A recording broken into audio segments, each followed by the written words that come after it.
Aynı yastığa baş koyduk, o baş başka yastıklara yaslandı. Ben sustum, çocuk uyandı, ben kaldım, o gitti sanıldı.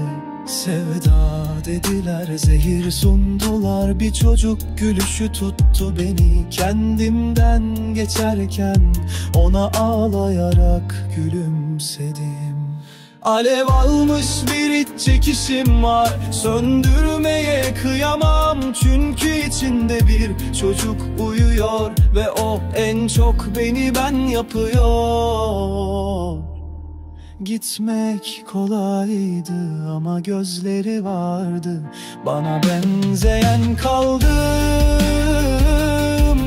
Yana yana susa susa kaldım.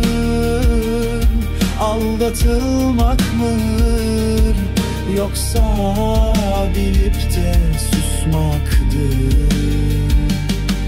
Kaldım yana yana susa susa kaldım.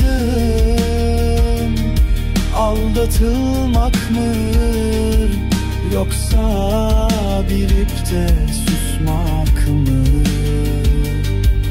Ben her ikisini de giydim, bir umudun hatırına.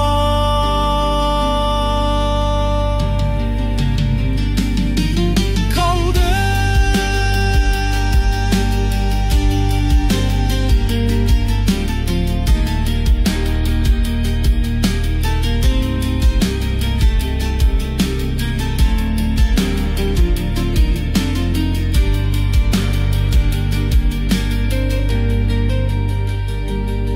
Sevda dediler, zehir sundular, bir çocuk gülüşü tuttu beni. Kendimden geçerken ona ağlayarak gülümsedim.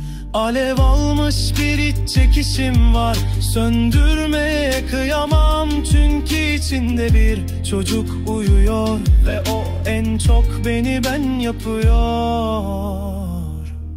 Gitmek kolaydı ama gözleri vardı, bana benzeyen kaldım. Yana yana susa susa kaldım. Aldatılmak mı yoksa bilip de susmak mı?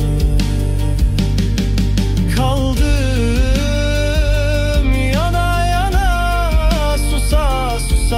Kaldım. Aldatılmak mı yoksa bilip de susmak mı?